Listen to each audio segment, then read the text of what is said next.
যে ব্যক্তি ইসলামকে রেখে দিয়ে অন্য কিছু তালাশ করে, যে ব্যক্তি ইসলামকে বাদ দিয়ে অন্য কোথাও শান্তি খুঁজে, যে ব্যক্তি ইসলামকে বাদ দিয়ে অন্য কোথাও সমাধান খুঁজে, তার থেকে আল্লাহ কিছুই কবুল করবে ফালা ইউকবালা মিনহু, কিছুই কবুল হবে না তার।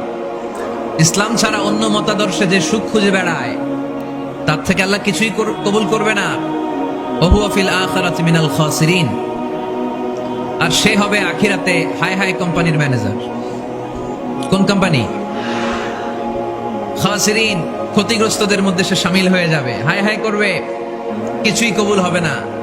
Whoever seek anything except Islam, that will be not accepted to Allah, and he will be the loser in hereafter. ইসলাম ছাড়া অন্য কিছু খুঁজলে তার দুনিয়াতেও শান্তি নাই, আখিরাতেও শান্তি নাই। আর সে আখিরাতে হবে হাই হাই কোম্পানির ম্যানেজার, ক্ষতিগ্রস্তদের মধ্যে শামিল হয়ে যাবে। এজন্য শান্তি আছে ইসলামে। শান্তি আছে কই? এজন্য আমরা ইসলাম মানতে চাই, বুঝতে চাই, শিখতে চাই, শিখাতে চাই, ঠিক কিনা? ইসলাম মানবো কতক্ষণ? দেহে প্রাণ আছে যতক্ষণ, ঠিক কিনা? ইসলাম মানবো কোনখানে? সবখানে। ইসলাম মানবো কোনখানে? না শুধু মসজিদে, মাদ্রাসায়, সংসদ ভবনে মনে হয় ইসলাম মানার দরকার নাই।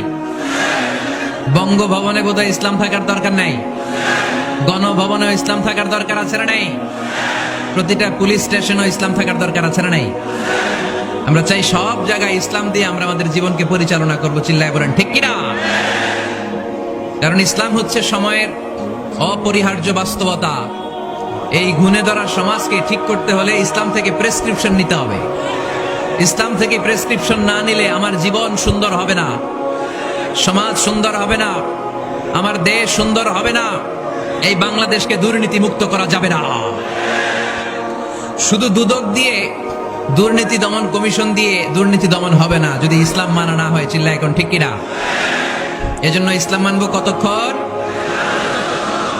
ইসলাম মানবো কোনখানে? রাজি আছেন তো? ভাগাভাগি করবেন?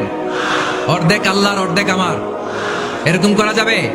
গোটা দুনিয়াটাই কার, এখানে কোনো ভাগাভাগি করার সুযোগ নাই।